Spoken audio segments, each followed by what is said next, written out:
Let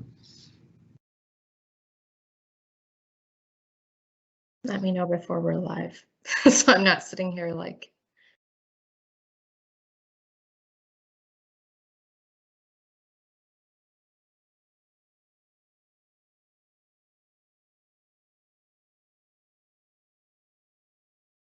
Okay, we're live here. Perfect. Good evening, everybody, and thank you for joining us tonight for a presentation on cleanup efforts and Waste Reduction Week. My name is Anissa Luckman, and I'll be your moderator for tonight. This is the third webinar of a 4-part fall webinar series taking place at 7 p.m. on select weeknights in September, October, and November. These webinars are hosted by the Durham Environmental Advisory Committee, otherwise known as DEAC, which is a council-appointed citizen committee of volunteers who are dedicated to promoting community outreach and stewardship through various activities and projects to support environmental awareness and appreciation in the region, including educational opportunities such as these. Now, before we turn it to our program tonight, just a quick housekeeping note. Please use the chat Q&A function during the presentation for any questions that you have for our presenter, and we'll make sure that those get answered at the very end. Without further ado, I'd like to introduce our speaker for the evening. Rochelle Byrne founded the environmental nonprofit A Greener Future in 2014 as a way to reduce litter in her own community. The experience of picking up garbage eventually led her towards the zero waste movement. She lives a waste-free lifestyle with her husband, Mike, and 5-year-old son, Lyndon. Rochelle is the 2017 Environment Award recipient for the City of Pickering and the first person to stand-up paddle 430 kilometers across Lake Ontario, raising awareness about plastic pollution. Take it away, Rochelle. Thank you. I'm happy to be here. Yeah, so we have a lot to talk about because there's a huge problem going on when it comes to waste. And it's something that we can definitely fix, but we need to learn about it first. So today I'm going to share a little bit about my journey and how I got to this point where I'm presenting for you. So I'm Rochelle. I'll give you a quick introduction to myself, and then I'll tell you a little bit about my organization. So I'm Rochelle. I graduated from environmental studies, but I wasn't always an environmentalist. I actually originally went to school for fashion marketing, and I worked in the fashion industry for a little while before I realized that it just wasn't for me. So I did go back to school and I studied environmental studies when I started there when I turned 21. So it wasn't until then that I really began to understand my impact on the environment and, even where natural resources came from and what the trees in my backyard were called.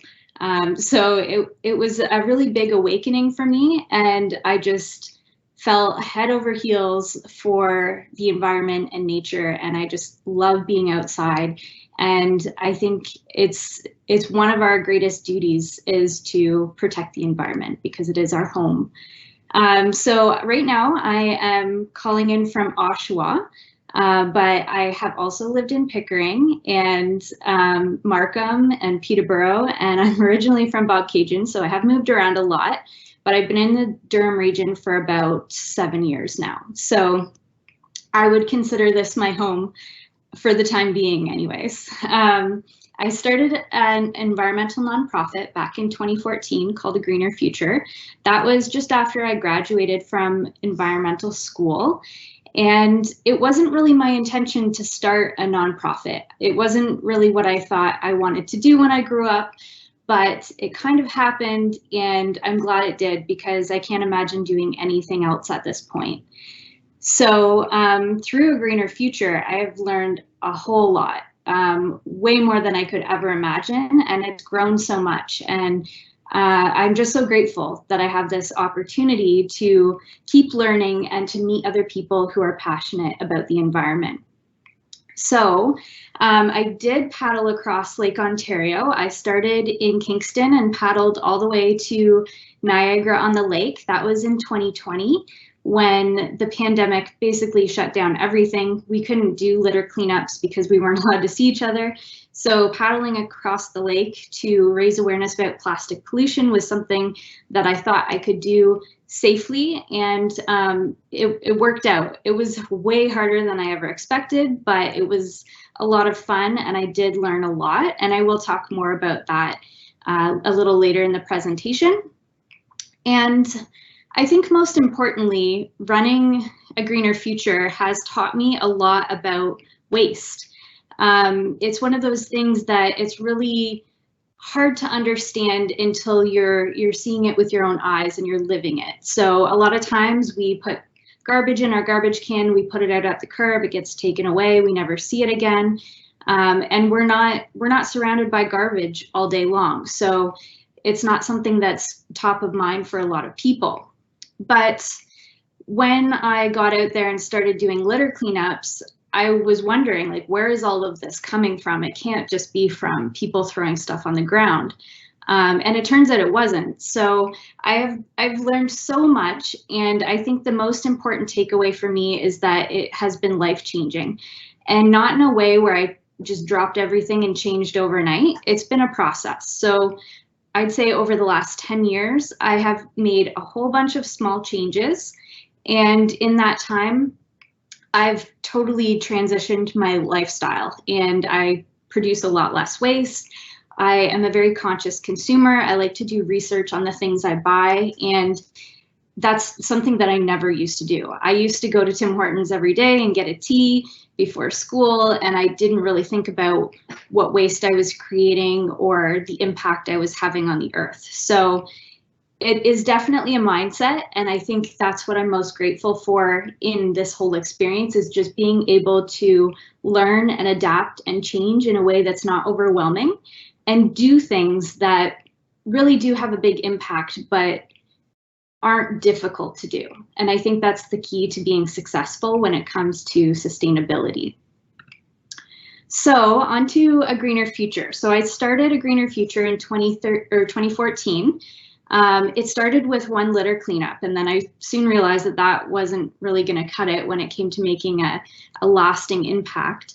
So I started doing litter cleanups everywhere I went, and people wanted to join me, and I realized that litter was a problem everywhere. So I started applying for grants and funding, and I just really wanted to kind of normalize picking up litter. When I first went out and started picking up, I felt kind of embarrassed, and I didn't want people to like see me picking up litter.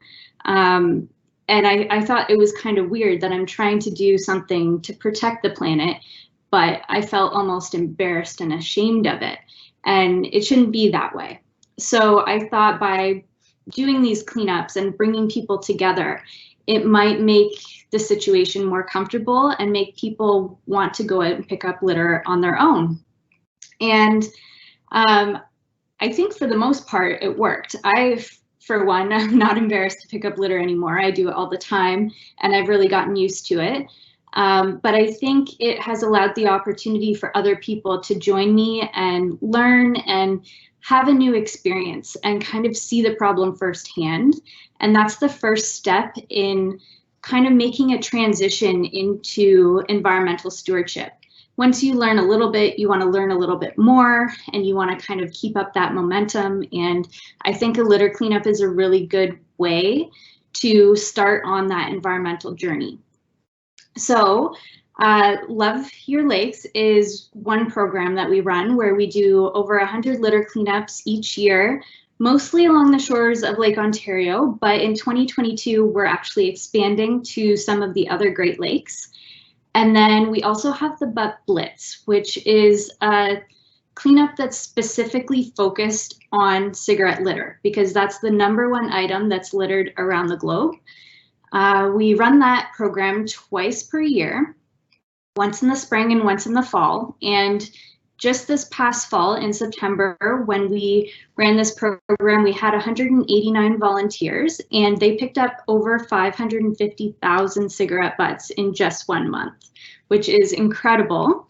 And all of those cigarette butts, we send to TerraCycle to be recycled. So they're actually turned into things like park benches and pallets for industrial use. So it's really nice that something as useless as a cigarette butt can actually be turned into something useful. So that's a program that we're really proud of. And it's not about telling people to quit smoking. It's just coming up with solutions to fix the problems that we're seeing from our data when we go out and do litter cleanup. So it's been a really successful program, and we're excited to run it again in April of 2022. So we've picked up over 3 million pieces of litter to date, and we've done that by, you can see in that picture there, Chelsea, she's one of our staff. She's in the red coat, and she has a clipboard, and we actually tally all the items that we pick up at each cleanup. And that way we can see if there's you know, a certain type of litter, or if there's a problem in a certain area, because we do go back to a lot of locations time and time again. So it's really nice to be able to look back at that data and see what we found and what the contributing factors might be. So 3 million is not, it's not a small number, and it actually took 4 years to pick up the first million. And then just in 2021 alone, we've picked up over 1 million pieces because we've had so many volunteers join us since the pandemic started. And we've seen a huge increase in our impact because we have way more helping hands, which is amazing.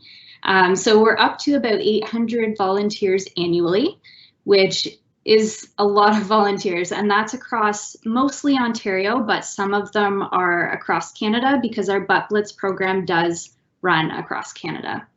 And we have 4 full-time staff, so it's myself, Chelsea's our communications coordinator. We also have Elise working on data, and Nicole, who is our volunteer coordinator. So the team of the 4 of us, and then about 20 core volunteers that work on things like blog posts and SEO and website stuff and you know, events and things like that. So we have a pretty strong team, and we have a lot of fun together.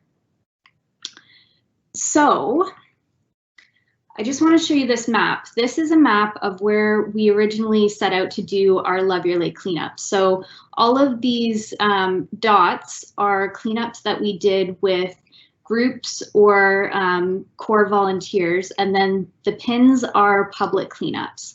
So that's what we would do in a usual year. There's 100 cleanups, and you can see there's quite a few in the Durham region. And like I said, we will be expanding next year. So we are going to plan some for Lake Simcoe and even up towards Tobermory around Georgian Bay and Lake Huron and over on Lake Erie as well. So we hope to kind of grow and expand, but we still will be doing lots of cleanups in the Durham region if you are interested in coming out next spring. So now I want to talk a little bit about the problem items, and this is kind of where I learned, you know, the extent of the problem and ways that I could help the problem without having to change my lifestyle too drastically. So when we do a cleanup, we generally have canvas bags and litter pickers and gloves, and we go out, we fill up those bags, and then we dump them in a pile and sort it all out, and that's how we collect the data. It obviously depends on the weather and that sort of thing, but that's the way that we like to do it, so we can kind of see everything in one spot. So you can see in this pile, there's a little bit of everything. I can see part of a shingle, there's fireworks, there's bottle caps, straws, a tennis ball, pieces of foam, a Ziploc bag, a little bit of everything. And another thing you might notice is that most of it is all plastic. And that is the #1 thing that we find. Almost everything that we pick up is plastic. There's a little bit of glass, a little bit of metal, some wood, but I'd say most of what we actually pick up, over 90%, is plastic.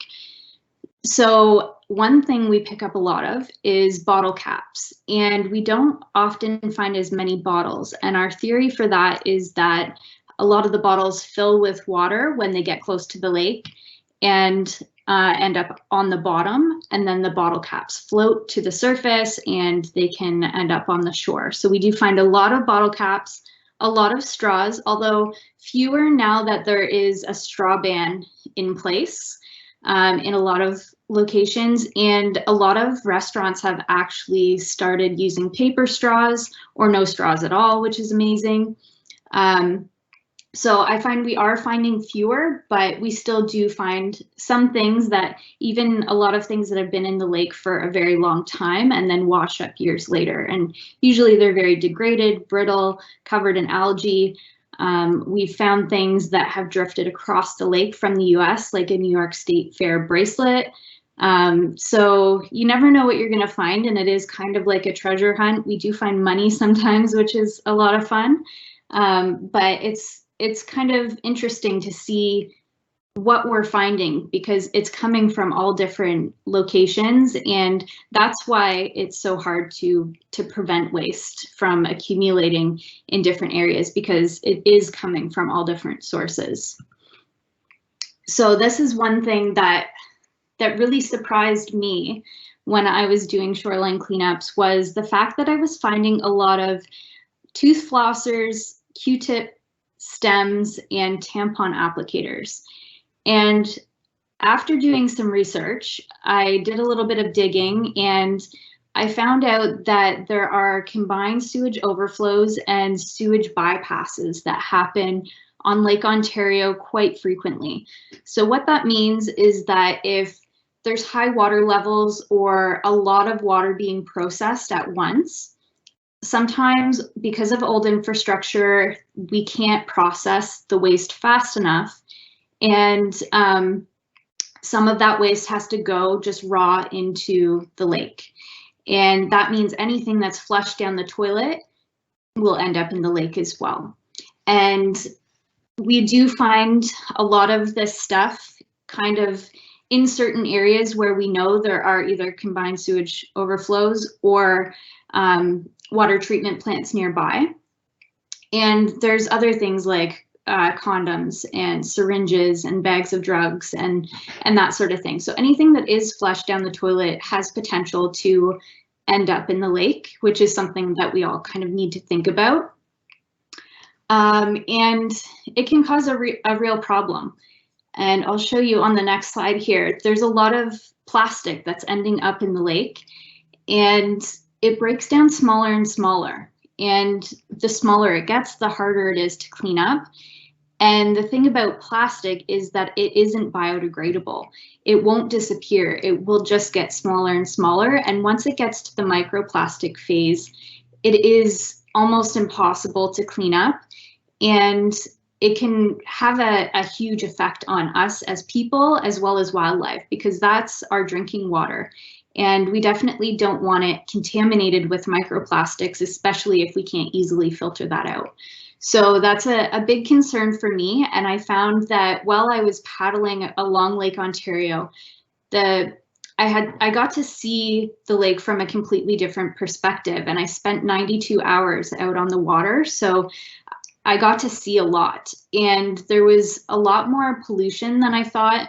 A lot of areas where I actually paddled through raw sewage, and there was some smelly areas, a lot of algae blooms. There were places along the shore that were just covered in microplastics and macroplastics, things like what's in the picture here, where I wasn't even sure where it had originally come from. So it was really eye-opening. The more time you spend in the water or along the water, the more you're going to see. So for a lot of people, when they go down to the lake, they see the sunset and the birds paddling around and the waves lapping at the shore. But a lot of times you kind of miss the pollution or the problems. So I think it's really important that we get this information out there, because if you don't know about a problem, you really can't help solve it. So I think this, even though it is sad and scary, I think it is important for people to know about this so that we can take action and actually fix it and prevent more plastics from ending up in the water.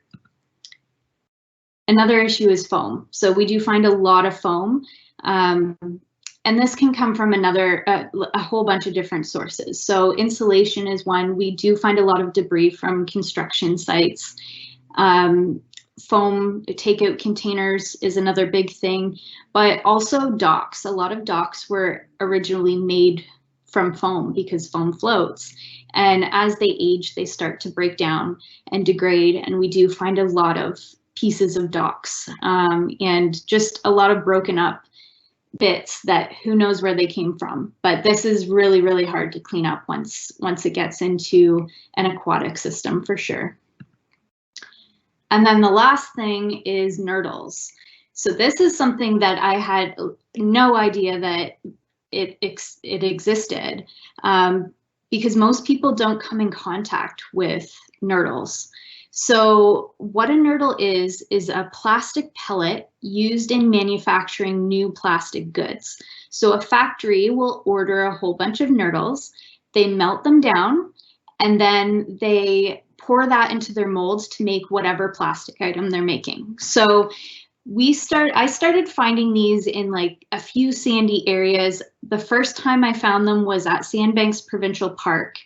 And at first, I didn't really know what they were. I thought it was like maybe something that's inside of like a Beanie Baby. But once I did some research and I found out what they actually were, I realized that there had been a few spills in the Great Lakes, and all the Great Lakes are connected. So a spill in Lake Superior can have effects on Lake Ontario. So now when we go out and do cleanups, we actually find these in a lot of different areas, especially if there is sand. And this month we focused on nurdles specifically. We've done, I think four nurdle cleanups just this month, and we picked up over 7,000. We have 2 more hunts coming up. One's in Oakville and one is at Sandbanks Provincial Park. So I actually have some of the nurdles here. So these ones we picked up at Sunnyside Park in Toronto, but it's something that a lot of people would never even notice. You have to look pretty closely at the sand. We use sifters or we just pick them up depending on the density of how many we're finding in a location. But this picture is actually from Sandbanks Provincial Park. We picked up 3,000 in a 10 by 10 area. So they are pretty dense over in that area. And they can be very hazardous to wildlife. A lot of birds and fish mistake them for food, which can cause serious problems, but they're also not great for people because they do break up smaller and smaller as they're kind of hit with the elements. So the temperature of the water, the sun, the wind, everything kind of helps them erode smaller and smaller, and that does contaminate our drinking water. So like I said before, there's a lot of things that I've learned just from picking up litter, things that I never would have ever thought of. And the nurdle problem is just another instance of waste coming from a different stream. You know, it's not just litter bugs throwing stuff on the ground. There's lots of things coming in from different industries and in different ways, even, you know, animals getting into the garbage cans and storms that blow shingles and debris around. So that's one thing that we have to keep in mind when we're coming up with solutions, is that it's not a one solution fits all kind of problem. So there are some simple actions you can take to help fix this. It's not all doom and gloom. It is a serious problem, but it is something that we can fix. And I think the most important thing is to keep learning. The more that you know about the environment and you know, actions you can take, the more you can do. So doing things like watching documentaries or doing internet research, meeting new people and having great conversations, you know, just even Googling and finding information about what's going on locally in your environment, and spending time out in nature and actually learning. There's a lot of apps out there that you can take a picture of, you know, a fungus or a tree, and it will tell you the species. And I think doing anything like that helps us bring a stronger connection with nature. And that's one way to kind of help learn more yourself so that you're better prepared to actually help and take action when it comes to, putting solutions in place. So keep learning. That's the number one thing. The second is take part. And you can do that by coming out to a litter cleanup. You can go on a nature walk, pick up litter when you see it, even doing things like signing petitions or bringing your reusable bag to the store. There's so many small actions we can take that can actually help make a difference, especially if you compound that over time. So when I think back to when I started, on my environmental journey back 10 years ago now, I used to go to Tim Hortons all the time and get a tea, and that meant that I would have a plastic cup and a lid every time that I went. And now I have my reusable cup, and through the pandemic, we weren't able to have refills at some of the coffee shops, but a lot of them are reintroducing that again. And some of them even give you a discount. So it's little things like that I've changed quite drastically in my life, but it started out small. And I think that's important, not to get overwhelmed. And then the third thing is giving support. So making a donation to an environmental cause or donating your time, even just going and following on Instagram or Facebook and engaging with content, reading blog posts, and just really, giving support to the people and the organizations that are trying to make a difference is really important. Being in the nonprofit sector is not easy, especially when it comes to funding and keeping our programs alive, especially through a pandemic. So throughout the pandemic, we have been so grateful for every person, like whether they give a $5 donation or if they're able to help contribute by writing a blog post.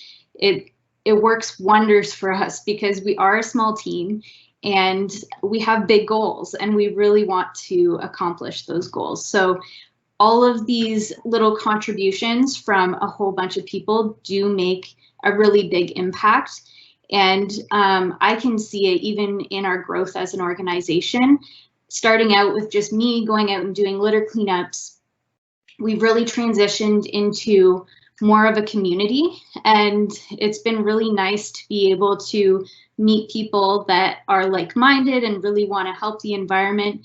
And I think overall, just building a community of environmental stewards is the best outcome I could have ever hoped for, because I think for me, like doing this on my own, I would have given up a long time ago, but because I have so many people cheering me on, whether that's because they're a monthly donor and they want to support the work we're doing, or they come out to any cleanup that's nearby, it all counts. And I think that is the reason why the past 7 years, we've been able to kind of keep going and keep that forward momentum and make as much of an impact as possible. And I'm just so grateful that I'm in this position and that I'm able to help people kind of on their environmental journey and answer questions. And if any of you have questions, I'm definitely happy to answer them.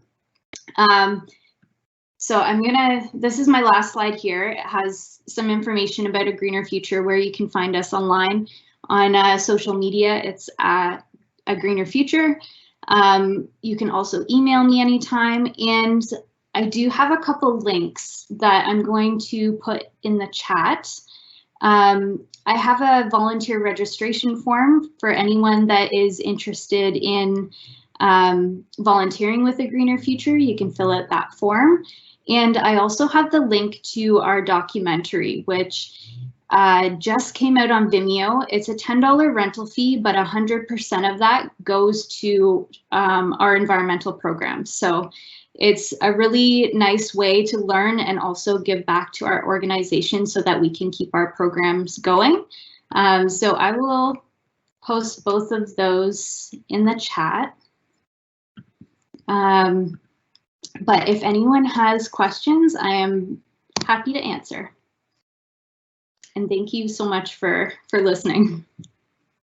Thank you so much, Rochelle. That was a fantastic presentation. We have one question here, and it's, can the foam be recycled? And I believe this was in reference to when there were photos of foam that had washed up as part of the cleanup. Yeah, so in most municipalities, foam isn't actually recyclable. And when we find it along the shore, a lot of times it's dirty and degraded. A lot of it has algae on it, and it's really small pieces, so it can't be recycled. So for a lot of that, it does end up in the garbage, but we do also have a litter art program where we have some local artists that are turning the waste we pick up into art. So some of it is reused in that sense, but for the most part, styrofoam is one of my worst enemies because it doesn't necessarily have a great recycling rate even when it is recycled, because it kind of gets downgraded and it costs more to buy recycled styrofoam than it does to just make new styrofoam. So a lot of people just don't buy it, and if there's no one to purchase it, the factories won't recycle it. So it's kind of it's a bit of a vicious cycle there, and unfortunately there's not a lot that we can do with styrofoam. Thank you, Rochelle. The next question is, can students get volunteer hours if they help with a cleanup? Yes, so we do have public cleanups from time to time. We're kind of at the end of the season now. It is getting colder. It's gonna snow sometime soon. So for public cleanups, we kind of wrap them up in November, but we will be starting again in April. We do have a high school community service hour program. Nicole is the one that runs that, and if you sign up for that, we have a couple different options. One is to just do independent cleanups. So we provide online training and teach you how to collect the data. You can go out on your own, do a litter cleanup, you take pictures, and then we can give you hours as you do that independently. And we also have a 5-piece challenge that you could get more hours for, and that's kind of a challenge that you would do at your school where you get a whole bunch of people to go out on a certain day, pick up 5 pieces of litter and collect the data on that through photo submissions. So there's a few different options, and Nicole runs monthly sessions where you can learn more and actually sign up. So I think she has a session coming up soon, and it is on the website. So if you go to agreenerfuture.ca, at the top it says programs, and then you'll see the high school community service hour program. If you click there, you'll be able to register for that session. Perfect, thanks so much. We'll give folks a few more minutes to submit any questions that they have, but in the meantime, I have a question. Mm-hmm. What is the coolest or most interesting thing that you've found that has washed up on shore? So I feel like I've seen it all. So something that might be surprising to some people, I'm kind of desensitized to. But one thing that I always find amusing is that we find a lot of toilet seats. I don't know where those are coming from, but sometimes it's just like chunks of a toilet seat, sometimes it's the whole thing. And then another thing that we found, and it just reminded me how careful we need to be, was a military flare. And we found that on the beach at Presqu'île Provincial Park, and the warden had to call the military and they had to come recover it. So something like that could be very dangerous.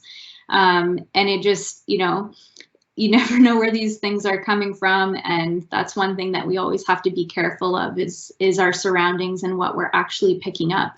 But I think for the most part, the things we're picking up most often is food and beverage items, and a lot of plastic pieces and a lot of cigarette butts. But it does kind of make it fun when you do find something interesting. We do find a lot of toys too, a lot of things that have been dropped by accident. Wow, the solar flare or the military flare, that's definitely an unexpected one. And also toilet seats as well. Do they float? No, I don't think they would. If they, like, they are pretty heavy. Most of the ones we found are like the ones that you would see in a public bathroom that are like black. So they're pretty heavy and dense. And they usually come in like all scratched up, like they've been in the lake for a while. Wow, that's interesting. Yeah. All right, I don't see any further questions that have come up. If there's nothing further to add to it, I would say we're at the end of the webinar. Rochelle, I'd like to thank you very much for your time. This was a fantastic presentation and quite eye-opening, actually. I'm excited to have it up on the region's YouTube page for folks to refer to in the future. Absolutely. I'm so glad that I got a chance to chat tonight, because I think for me, it came that this is the reason why I've come as far as I have, because I had the opportunity to keep learning and actually get out there on the shoreline and see what's there and take a closer look. And I think that's really what inspired me to want to keep going with this. And I think that's all it takes is just, you know, digging a little deeper and taking it one step at a time. Thanks so much. There's also another comment in the chat box that says thank you so much for the work that you do. Absolutely. Thank you. With that, we're at the end of the webinar now. We do have one next week for folks watching. It will be on energy conservation, so that will be an exciting series. I apologize, not next week. It'll be on the first week of November. So for anyone who's interested, do definitely tune into that. Thank you so much. Thank you.